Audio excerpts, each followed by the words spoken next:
Hi, second graders.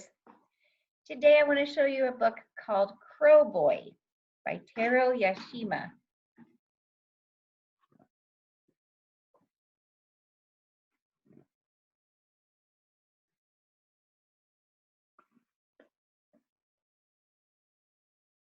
Arrange it so you can see it pretty well. Okay.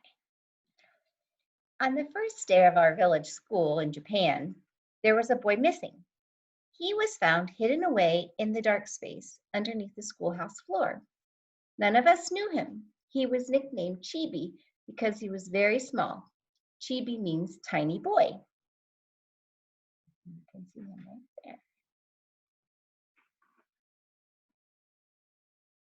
This strange boy was afraid of our teacher and could not learn a thing.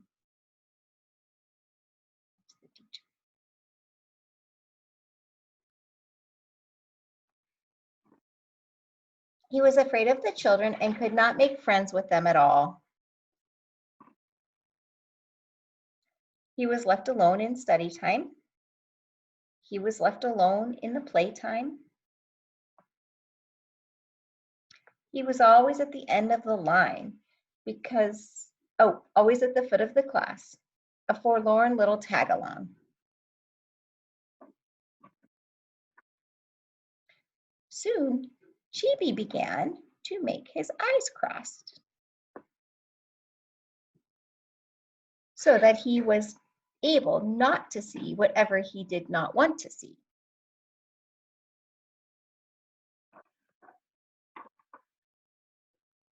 And Chibi found many ways, one after another, to kill time and amuse himself. Just the ceiling was interesting enough for him to watch for hours. The wooden top of his desk was another thing interesting to watch. A patch of cloth on a boy's shoulder was something to study. Of course, the window showed him many things all year round. Even when it was raining, the window had surprising things to show him.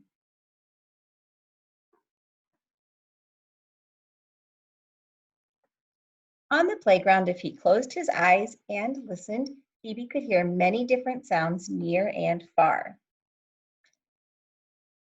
And Chibi could hold and watch insects and grubs that most of us wouldn't touch or even look at.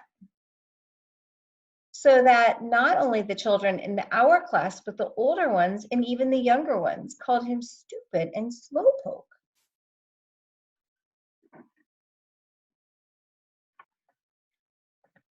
But slowpoke or not, day after day, Chibi came trudging to school.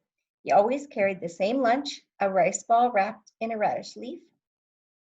Even when it rained or stormed, he still came trudging along, wrapped in a raincoat made from dried zebra grass.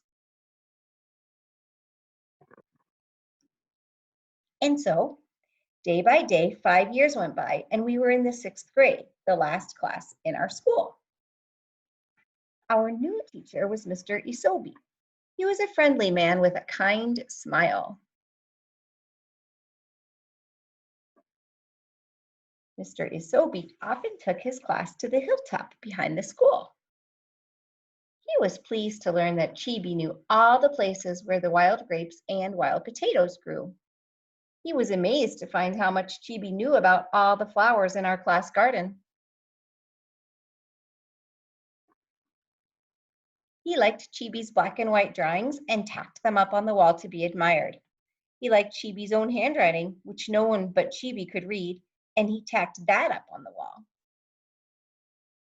And he often spent time talking with Chibi when no one was around.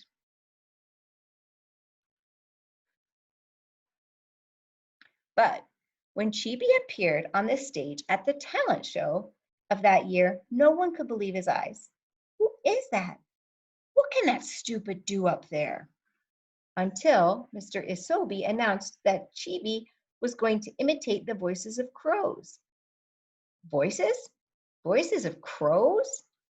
Voices of crows? Voices of crows. First, he imitated the voices of newly hatched crows, and he made the mother crow's voice. Then he imitated the father crow's voice. He showed how crows cry early in the morning. He showed how crows cry when the village people have some unhappy accident. He showed how crows call when they're happy.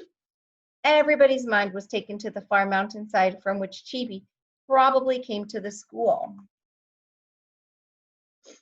At the end, to imitate a crow on an old tree, Chibi made very special sounds deep down in his throat. Caw, what? Caw, what? He probably did way better than that. Now, everybody could imagine exactly the far and lonely place where Chibi lived with his family. Then Mr. Asobi explained how Chibi had learned those calls, leaving his home for school at dawn and arriving home at sunset every day for 6 long years. Every one of us cried, thinking how much we had been wrong to Chibi all those long years.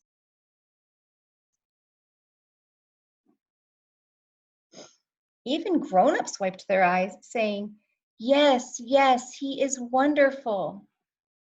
Soon after that came graduation day. Chibi was the only one in our class honored for perfect attendance through all 6 years, even though he actually had to travel the farthest to get to school. After school was over, the big boys would often have work to do in the village for their families. Sometimes Chibi came to the village to sell the charcoal he and his family made, but nobody called him Chibi anymore. We all called him Crow Boy. Hi, Crow Boy. Crow Boy would nod and smile as if he liked the name. And when his work was done, he would buy a few things for his family. Then he would set off for his home on the far side of the mountain, stretching his growing shoulders proudly like a grown-up man. And from around the turn of the mountain road would come a crow call, the happy one.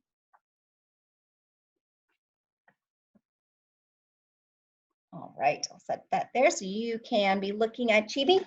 And today your job is to do a character chat about Chibi. So I showed you a character chat yesterday, and I'm going to show you this one, which you can click on under this video if you want to do this kind, or you can choose to do one that will look different but have the same kinds of words on it in Seesaw. Totally up to you. But just to remind you, this is the one that we looked at yesterday. The middle is where you put the character's name. And then you can either use words or a picture to show what the character looks like. And then words to describe the character. If you need some ideas for character traits, there's also a link, which are the blue words under here that says character traits. And then you can look through that list. It'll give you some ideas. You don't have to use that list. It's just super helpful because it has so many character traits on it. And then down here, you'll write what happens to the character. And over here, do you like the character? And it's good to tell a reason too. So you decide if you want to use this one. You'll be clicking on the blue words under this video. And if you want to use the one on Seesaw, it will be on Seesaw for you to find. All right, have fun.